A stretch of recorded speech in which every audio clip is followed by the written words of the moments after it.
The day was gray, but warm enough for October. John checked the GPS as he drove toward the large glass building where his wife Eliza worked. Usually her invitations to corporate events sounded different, open and casual. But this time the invitation was strangely stingy. Just a small evening, coworkers and light conversation, nothing special. Everything seemed in place, but a slight unease settled in John's chest. He parked at the entrance and got out of the car, lingering for a second to collect his thoughts. The front doors slid open in front of him with a loud rustle, revealing a spacious lobby filled with people in business suits. The air was saturated with the sense of perfume and the quiet sounds of laughter and conversation. John walked through the busy crowd, searching for Eliza with his eyes. Soon he spotted her, surrounded by several colleagues. She was laughing with that light, mesmerizing sound that had once drawn him to her. For a second, he froze, watching as she chatted freely and uninhibitedly. Her eyes sparkled, her movements confident, as if she were at home among these people. Eliza noticed him and their gazes met. A shadow of confusion flickered across her face, but she quickly pulled herself together, breaking away from the group and heading toward him. "John," she said with a smile, but her voice was too flat, too casual. He reached out his hand, expecting the usual warm touch, but her fingers slid over his arm faintly, almost formally. Something was wrong, but he could not figure out what it was. "Hello, everyone," Eliza said, turning to her co-workers. "This is John." A pause, slight but palpable. "He's a good friend." Her voice sounded too soft, almost soothing. Friend. The word hit John in the heart. He did not immediately realize what had happened. He stood among strangers like a man who suddenly had no ground beneath his feet. For 8 years of marriage he had known and loved this woman, but now a completely different Eliza stood before him. He could barely bring himself to nod, hiding a growing sense of helplessness behind a polite smile. The evening dragged on interminably. John drank wine, mechanically keeping up conversations with Eliza's co-workers, but everything that was happening seemed unreal. Every time he caught her gaze, she averted her eyes. The light-hearted laughter she shared with others sounded like mockery to his ears. After a couple hours, as the evening was drawing to a close, John felt he needed some fresh air. After saying a few words to casual acquaintances, he walked out into the parking lot, leaving the noisy hall behind him. The night was quiet, with only the light of the streetlights barely illuminating the cars. He took out a cigarette, lit it and took a deep puff, releasing a cloud of smoke into the cold air. Suddenly a faint sound caught his attention, a woman's laugh, quiet and familiar. It was her laugh, the laugh he knew so well, but it sounded different now, muffled, forbidden, as if from somewhere it was not supposed to be heard. Holding his breath, John moved slowly toward the sound. Behind the parked cars, in the shadow of one of the large SUVs, he spotted 2 figures. Eliza. She was kneeling in front of a man, his silhouette barely discernible in the darkness. John's heart clenched in a spasm. He felt his hand clench involuntarily into a fist, and scraps of thoughts rushed through his mind: anger, shock, pain, betrayal. He wanted to burst in there, to rip off the masks and scream, but he could not move. He froze as if paralyzed, absorbed in what he saw before him. A man, Mark, Eliza's co-worker, he later learned, stood up, and the two began to adjust their clothes. Their laughter was quiet, but sounded loud in the stillness of the night.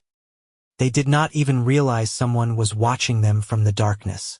John stepped back, hiding in the shadows. He watched as they exchanged a few words and headed back into the building as if nothing had happened. In that moment, he realized he could not just leave it at that. But what to do? What to do next? Finding himself in a complete daze, he walked back to his car. Images of what he had seen flashed through his mind, mixed with the pain of realizing the betrayal. It was not easy to start the engine. His hands were shaking and his heart was pounding like after a run. The way home was like a blur. Every red light at the traffic lights seemed like an eternity. He did not even remember parking in front of their house. Sitting in the dark, John wrapped his arms around his head, trying to cope with the emotions overwhelming him. When the door opened and Eliza stepped inside, her light voice brought him out of his daze. "Are you asleep yet?" she asked as if nothing had happened. John struggled to hold back the anger he felt. "I was just resting," he answered calmly, though his insides were churning. He knew this was not the time to find out. "Not yet." She kissed him on the cheek as usual and went to shower. John stayed in the dark living room, wondering what to do next. The pain of the betrayal was worse than he could have imagined, but along with the pain came a clear realization. He would not forgive it. Never. The silence in the house seemed impenetrable, and in that silence the first plan for revenge was born. John woke early, while Eliza was still asleep, curled up under the covers as if nothing had happened. He sat on the edge of the bed, feeling the anxiety building inside, mixed with cold-blooded determination. Yesterday's scene was still running through his mind like a broken tape. But there was no room for emotion now. He had to act with cold blood and precision. Revenge plans began to form in his mind like the pieces of a complex puzzle. When Eliza climbed out of bed and sat down to drink coffee in the kitchen, as usual, John picked up on all her usual routes. She did not realize that her every action was now being examined under a magnifying glass. He waited patiently for her to leave for work. As soon as she slammed the door behind her, John immediately perked up. He walked over to the desk where her laptop stood and slowly lowered himself into a chair. Eliza had always thought her husband did not understand anything about technology. She laughed at his clumsiness when he forgot his social media passwords. But John was much more attentive than she would have guessed. He knew her password, the same one she used for everything in the world. His fingers quickly typed the combination, and the screen lit up with the familiar desktop. A strange sense of triumph and bitterness swept over him at the same time. Time was limited. He could not sit here all day digging into her life. Only the letters were the gold direct proof of her connection to Mark. Entering the mailbox, John scrutinized all the folders. The usual business correspondence did not interest him. After about half an hour of searching, he found what he was looking for. A folder with the innocuous name Reports. But what was inside was not reports, it was correspondence full of ambiguous jokes, little phrases with subtext, and short but sincere confessions. John's fingers froze over the keys as he opened one of the messages. "Last night was amazing," Mark wrote. "You, incredible," Eliza replied. "It was a risk, but it was worth it. I'm sure no one noticed." The words seemed to sink into his mind, cold and merciless as a knife blade. It was exactly what he needed, but it was not enough. More proof was needed. He closed the laptop carefully, returning it to its original position as if he had not touched anything. Evidence with letters was important, but not enough for a complete plan. He had to gather the kind of evidence that would leave no chance of excuses. John headed for the electronics store. He spent hours picking out hidden cameras. He wanted models that could blend in discreetly with the interior of their home, with high resolution and the ability to transmit live footage. He chose 2 cameras, one for the living room and one for the home office, where Eliza often spent time ostensibly working. In the evening, while Eliza was busy on her bedroom phone, John installed the cameras. He acted quickly and silently, like a hunter setting traps. The first camera was placed among the books on a shelf in the living room, nothing to give away its presence. The second was hidden behind a decorative vase on the desk in the study. Every move had been thought out to the smallest detail. Now all that was left was to wait. And John was prepared to wait as long as it took. The first few days went as usual. Eliza acted as if nothing had happened. She smiled, talked to him about little things, cooked dinner, but every touch from her now caused John a cold detachment. He was immersed in his own game, in which he could not give her the slightest reason to suspect him. Every night when Eliza went to bed, John turned on his laptop and checked the camera footage. For the first couple days, nothing suspicious happened. But one night, he saw exactly what he was looking for on the screen. Mark. He walked into their house like he'd been here more than once. Eliza greeted him with a smile as genuine as John had seen in a long time. They embraced. The hug was long and not at all friendly. John clenched his teeth, but continued to stare. They walked to the study and the conversation quickly changed to a more personal one. Their laughter and words sounded like a stab to the heart. "Are you sure he does not suspect anything?" Mark asked, and John felt everything boil up inside. "Absolutely," Eliza replied. "He's not even looking in my direction." Those words were the last straw. John closed the laptop, feeling the storm rising inside. He knew he could not back down any further. He had all the evidence. All that remained was to decide how to use it with the utmost precision and equanimity. That night he sat in the dark, watching his sleeping wife as if she were a stranger. She was no longer the woman he had trusted all these years. Now she was just a target in front of him, and John was preparing to strike. John sat at a corner table in the Riverside Cafe, twirling a cup of cold coffee in his hands and looking at the faces of the people passing by. Anxiety and anticipation struggled inside him. A short message glowed on his phone screen. "I'm here. Sit tight." He lowered the phone and saw a man in a business coat standing at the entrance. The man looked around, then headed toward him with a confident stride. "John?" the stranger asked with a tone that brooked no doubt. "Yes," John answered briefly, looking around him. Alex, Marcus' former coworker, was standing in front of him. His gaze was attentive, like a man used to intrigue.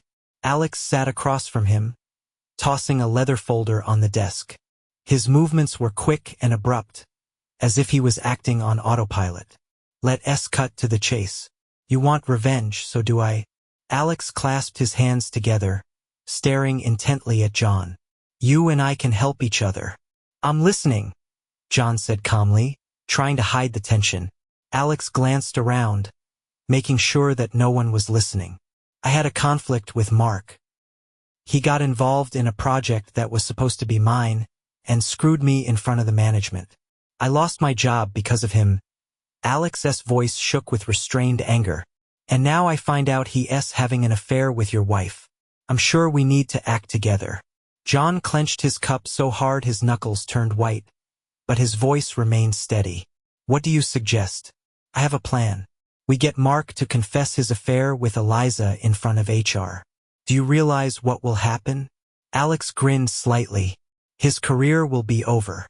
But that's not all. If we play it right, Eliza will be dragged down with him too." "How are you going to make him?" John asked, leaning closer. Alex opened the folder, pulled out some photos and sheets of printouts. The pictures were of Mark, taken in compromising situations. Late-night visits to Eliza's, meetings together outside the office, and even a couple of photos in the office back room. "Those are our trump cards," Alex explained. "But you have what I need for the final blow. You said you had records." John nodded. "Yes. Everything is recorded, every conversation they had, every encounter." Alex nodded satisfied, his eyes sparkling with excitement. "Here's what we going to do.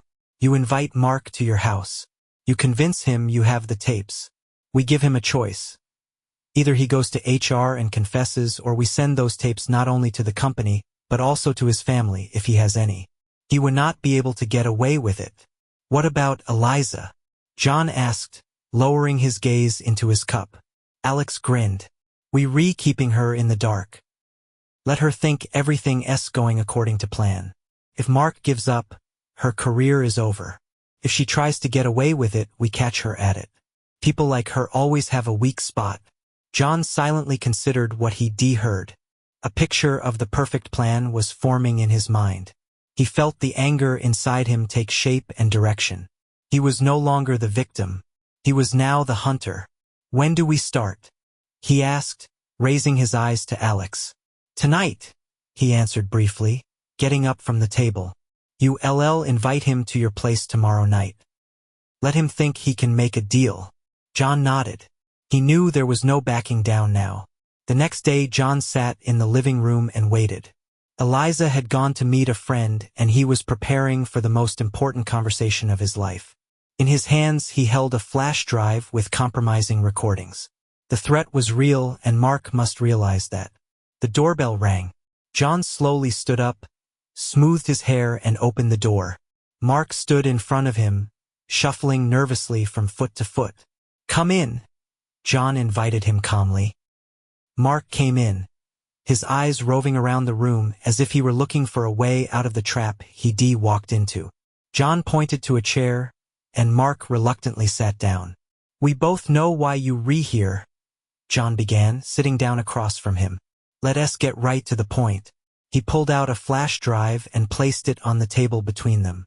"Here are all your conversations. Everything you should not have said or done. And now you have a choice.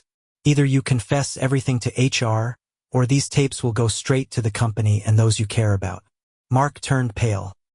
He leaned forward, clasping his hands together. "You see, not do that. Think of the consequences for Eliza." "I have," John replied quietly. "That's why I'm doing this."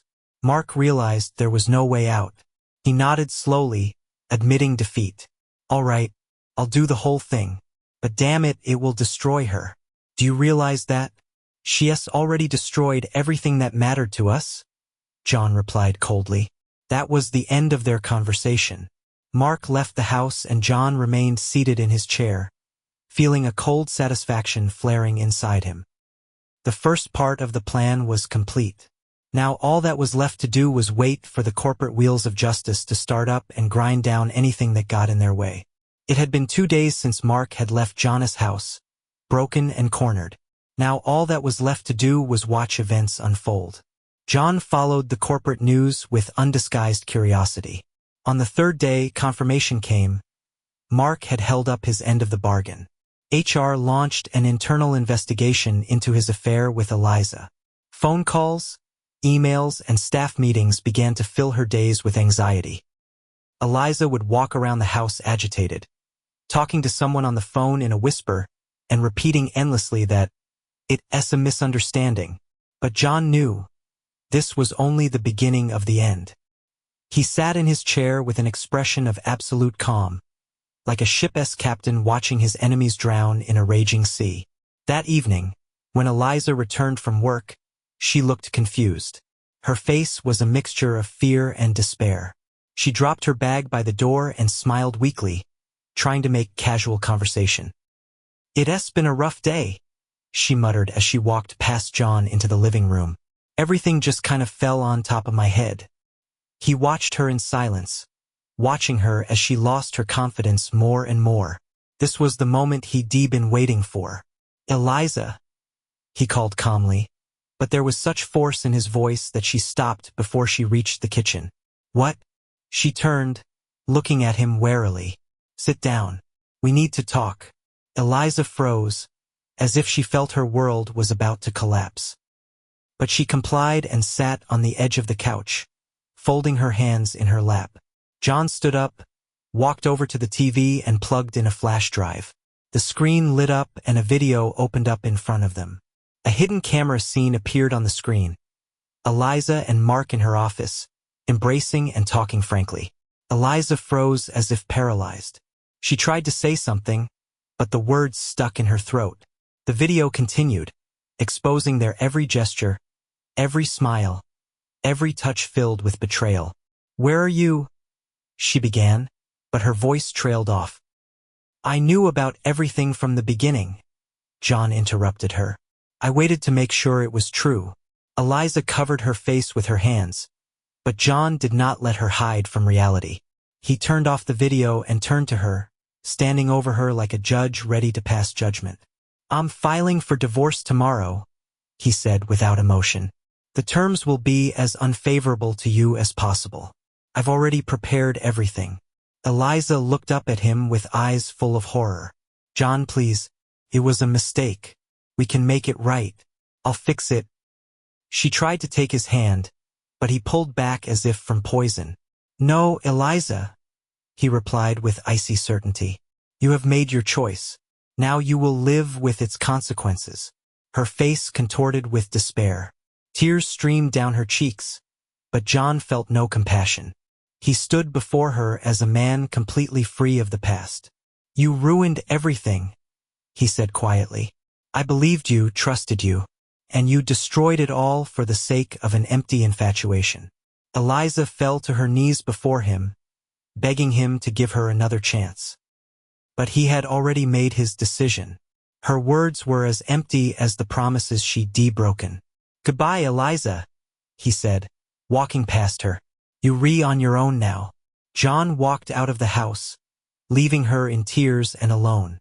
It was quiet outside.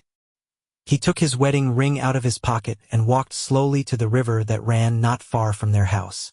His gaze was calm as he stopped on the shore. John clutched the ring in his hand, the last symbol of their once happy life. He felt its cold weight once more, then tossed it into the water. The ring soared through the air and, glistening in the moonlight, fell into the river with a quiet splash, disappearing into its dark depths. He watched the circles on the water diverge and then disappear, taking the remnants of their marriage with them. With that simple gesture, he ended a chapter of his life, sinking into silence and freedom. John stood for another minute, took a deep breath of the cool night air, and headed away, leaving everything behind. And that's where today's story ends. Thank you for watching to the end. If you enjoyed it, do not forget to like and comment. We'd love to discuss this story with you. See you in the next video.